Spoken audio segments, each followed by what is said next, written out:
te abençoe, Deus abençoe sua vida, o seu coração, Deus te abençoe.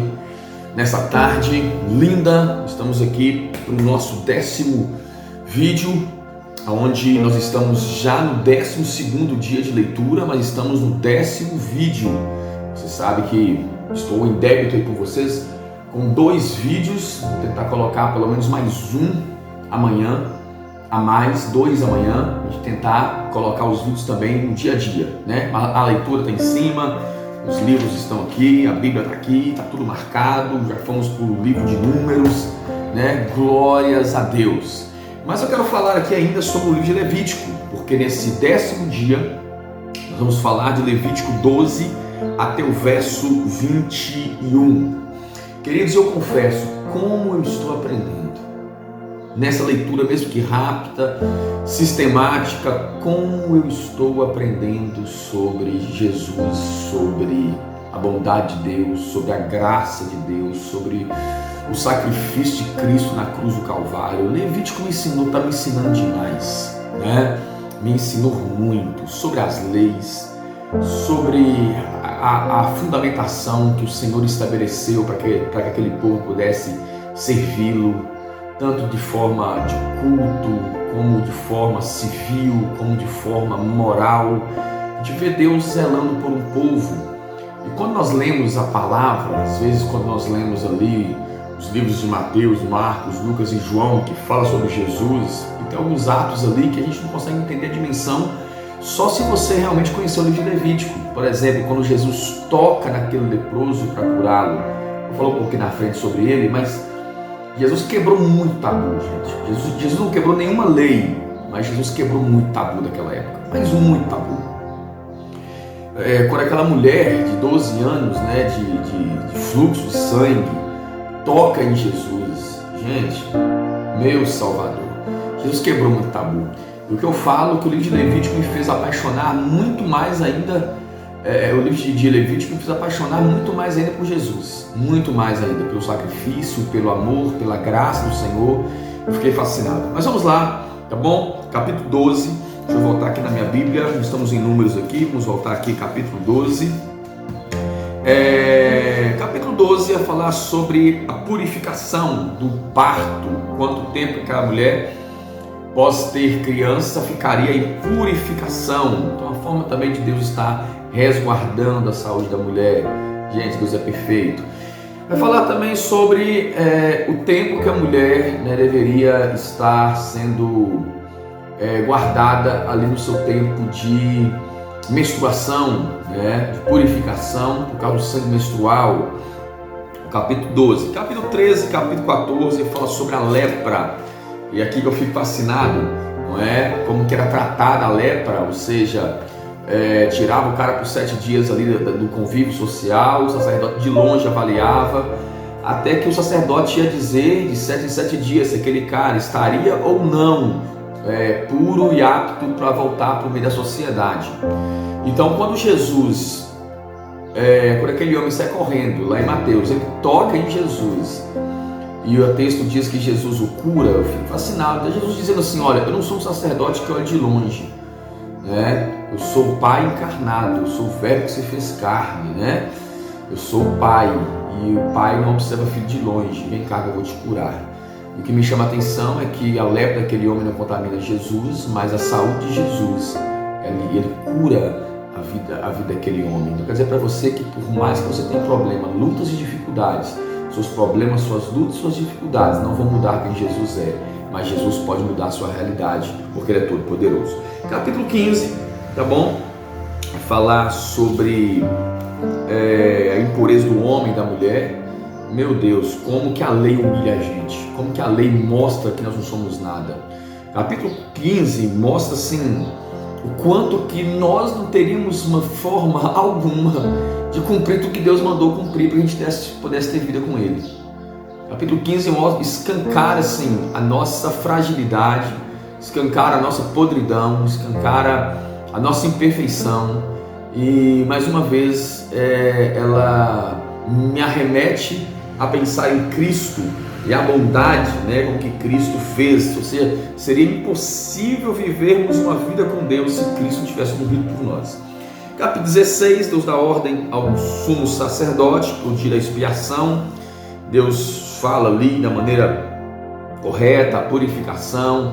Você vai ver, você lembra o capítulo 10, onde Nadab e Abiú, os filhos do sacerdote, morreram porque ofereceram fogo estranho. Então Deus relembra agora ao sacerdote a maneira correta, não é, de fazer as purificações, o dia da expiação, que era o dia de perdão de pecado pelo povo, tá bom? Capítulo 17, Jesus continua falando sobre sacrifício, sobre o sangue, como deveria ser sacrificado. Capítulo 17 resume basicamente nisso. Capítulo 18, você vai ver que Deus agora começa a trabalhar relações sexuais saudáveis na vida daquele povo. Olha o que ele diz no verso 2: diga o seguinte aos israelitas: eu sou o Senhor, o Deus de vocês. Não proceda como se procede no Egito, onde vocês moraram, nem como se procede na terra de Canaã, que é para onde eu estou levando vocês. Não sigam as suas práticas. Deus está dizendo o seguinte, que tanto o povo do Egito como o povo de Canaã, eles eram povos profanos nas suas relações sexuais. E Deus, em momento algum, Deus criou o sexo e chamou o sexo de pecado. Porém, o sexo fora dos padrões de Deus se torna pecado, querido. Então, você vai ver que Deus trabalha relação sexual entre pai e filhos aqui, coisa complicada que aconteceu no Egito. Você vai ver que Deus trabalha aqui sexo entre homens e animais, então é a zoofilia, você vai ver isso. Você vai ver que Deus trabalha aqui a pedofilia, né? Sexo de homens mais velhos com criança. Então Deus vai padronizando, porque nos povos pagãos isso era normal, porém agora eles são povo de Deus, e Deus agora começa a dizer para eles que a sexualidade deles também deveria, não é, ser pura, né? Ser pura. Então, ou seja, o Egito tem um sentido espiritual, tá bom? Deuteronômio vai falar sobre isso, certo? Deuteronômio vai falar sobre esse Egito espiritual. E Deus nos tirou do Egito, gente. Agora, o que eu acho interessante hoje é que as pessoas dizem que saiu do Egito, mas continuam debaixo do pecado, continuam debaixo das práticas pecaminosas, continuam nos mesmos atos, continuam com a mesma vida, não muda nada. Uma geração, queridos, que são fracas espiritualmente, fracas de Bíblia, analfabeto de Bíblia. Porque a gente está nesse desafio aqui de 90 dias dentro da palavra. Precisa conhecer a palavra, conhecer a Bíblia. Nós vivemos uma geração, irmão, que não conhece Bíblia, movido aí pelo coach, movido aí pelas emoções.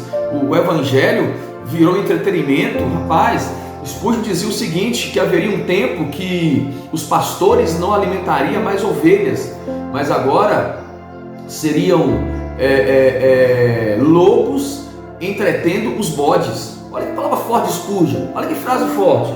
Chegaria o tempo que os pastores não alimentariam mais ovelhas, mas seriam lobos que trariam entretenimento para os bodes. Então isso está acontecendo. A igreja virou casa de show, gente. Você vai nas igrejas, hoje é luz apagada, é luz não sei o que, é show, é coach. Irmão, volta para a palavra, pelo amor de Deus. Vamos voltar urgentemente para a palavra. A palavra ela é suficiente para colocar e sustentar uma igreja. Se a sua igreja, meu querido, não é sustentada pela palavra, você precisa de entretenimento para que as pessoas possam ir ao culto. Querido, entenda uma coisa: a sua igreja não é a igreja do Senhor Jesus Cristo. A sua igreja é um clube, é uma associação. Me perdoa dizer isso. Então, esse texto ensina isso, não é? A diferença quando Deus nos tira do Egito, agora para a vida que nós levamos. Do capítulo 19 até o 22, Deus agora relembra todas as leis, não é? Desde o decálogo ali dos 10 mandamentos, as leis que ele foi ensinando, começa a relembrar algumas leis.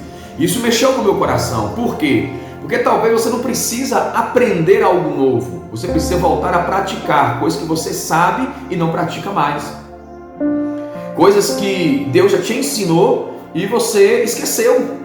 Você deu um lapso de memória. Então é importante você voltar e você relembrar alguns preceitos que são preceitos eternos de Deus na sua vida. E às vezes você está procurando coisas novas, quando na verdade você precisa voltar a praticar as coisas que você praticava e deixou de praticar. É isso que me ensina do capítulo 19 até o capítulo número 22. Então, quando eu olho para Levítico, os textos que eu li, porque o tempo corre, né, não dá para a gente falar de tudo aqui, já estamos dando 10 minutos de vídeo.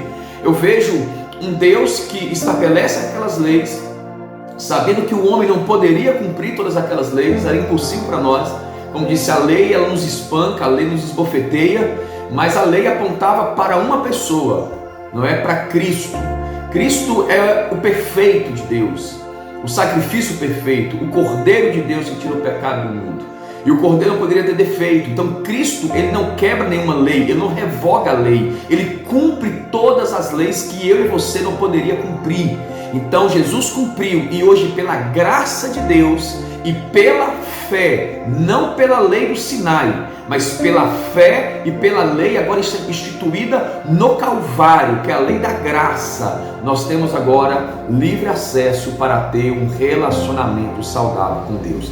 Deus abençoe sua vida, espero que você esteja amando essa leitura, não desista, não pare. Eu sei que Levítico às vezes tem alguns textos que parecem ser complicados, mas porque a cultura nos separa de forma gritante, mas não pare de ler, porque o Espírito Santo está sobre a sua vida, e aquilo que você não entende, Deus vai te dando sabedoria para que você possa compreender em nome de Jesus. Compartilhe esse vídeo com mais pessoas, chama as pessoas para ler a Bíblia. Não se esqueça, tá bom, de me marcar no Instagram, não esqueça de se inscrever no canal, não se esqueça de curtir, de comentar. Vou tirar todas as suas dúvidas, só você colocar nos comentários, tá bom? Que Deus abençoe a sua vida e até o próximo vídeo, se Deus quiser. Shalom!